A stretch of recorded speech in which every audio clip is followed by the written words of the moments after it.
Hey, it's Mac time on the MacCast. I'm Master Mac. And I'm Pup Barker, and today we're talking about a topic that we know a lot about. That's right. Today we are answering the 5 most commonly asked questions about polyamory, which is a question we get asked about a lot.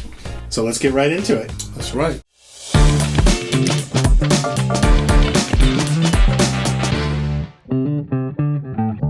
So let's get down right to the first question. Question number 1, which is, isn't it just cheating? And I have to say the answer to that is a firm no. Polyamory, when done right, is about communication.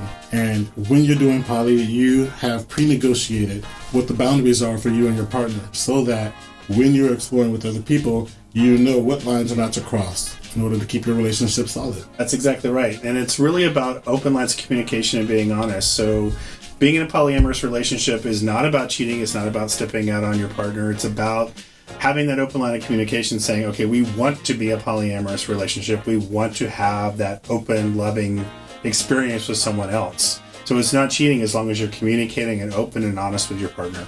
Right. Cheating is about misleading, and that's not what we do when we do poly.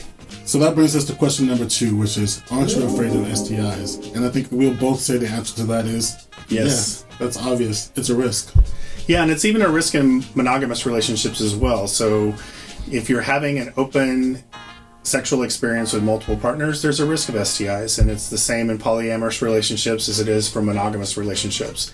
And again, going back to, it's all about communication. So if you have an STI, or if you think you're about to get an STI or have been exposed to one, communicate with your partner. Tell them what you've been through. It can be embarrassing. It can be a little icky feeling to have those communications, but it's very much key to not spreading it out amongst your other partners. And when something does happen, if there is a moment where there is an exposure, make sure all the partners get checked so that everybody can get back to healthy really quickly, and then communicate and make sure that everybody's still cool. All right? Exactly. And now that brings us to question number 3, which is, who is your primary partner? And in my situation, that opportunity for everybody to have dynamic, deep, involved connection with each other is there for everyone. But our dynamic is a little bit unique in that we also have a power exchange relationship within the entire family. And in that relationship, in our power exchange dynamic, I'm the primary for everybody because I'm the sir of the pack. And so that puts me in that position. That's right. And thus pups are actually all equal in that same dynamic. So the 3 pups are equal, and we look up to Master Mac as our handler and our sir. So there is that dynamic of a primary in that relationship, but in our romantic relationships, we're all individually connected together. And it's really just more about how much time we've spent with each other that is how strong that bond is. It's not primary or secondary, at least in our relationship, it's not that way.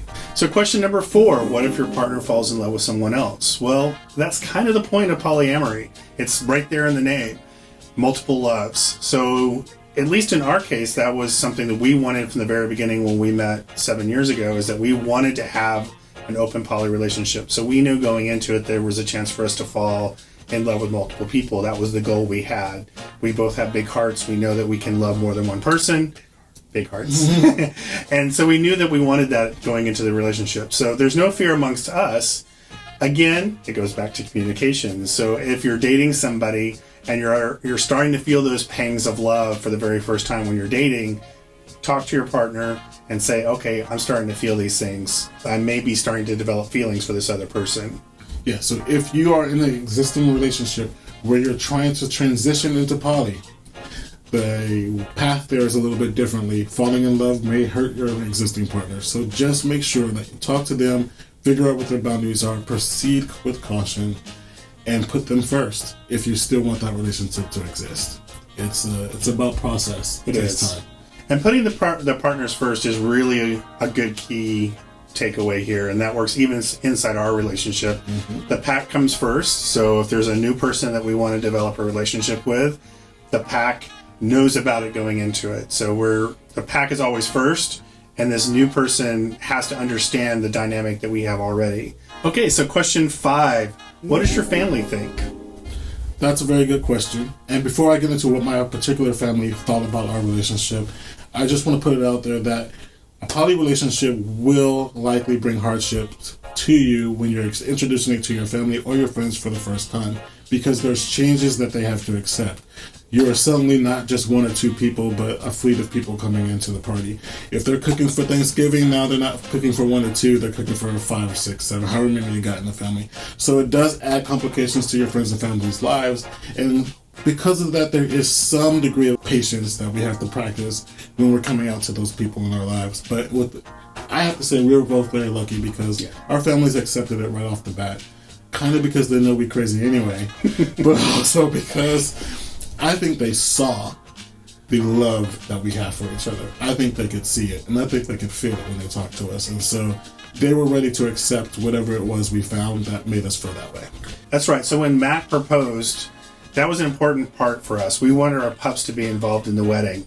And so we made a concerted effort to introduce the pups to our biological families and make sure that they were comfortable. And as Max said, it was all about the love that they saw. They saw that we loved our other 2 pups. They saw that we loved each other. And so it was easier for them to accept that this was a normal thing for us because they could see that we had this love for each other. Yep. And they might not know that I tie them up and do other things to them because that's a little bit more for us. But we did feel good about being open and honest with our families because of that, they're able to be a part of our lives a little bit more. They're able to see those pictures where we're all out on dates together. They're able to see us giving each other gifts and love on each other's birthdays and various holidays and reasons. And they're able to see us actually interact with each other in person when we come out to various family events together. So the benefit for us was that we get to live an open, honest life with our family, and they are just happy to see us being happy, and we're lucky for that, and we know that. All right, well, that brings us to an end of this episode, but I hope you enjoyed it, and I hope you come back because we have more information about poly that we love to share with you. That's right. In upcoming episodes, we're going to be talking about different types of polyamorous relationships and what kind of poly relationship might be right for your personality type. So if you want to hear more about those in upcoming episodes, hit the subscribe button, click the bell to be notified, and you'll see those episodes coming up. Right, and if you have any questions or comments about this episode in particular, go ahead and drop those comments into the comment box below. And don't forget to reach out to us on Twitter. We're at MacCastMedia. All right, thanks for watching, and Bye for now.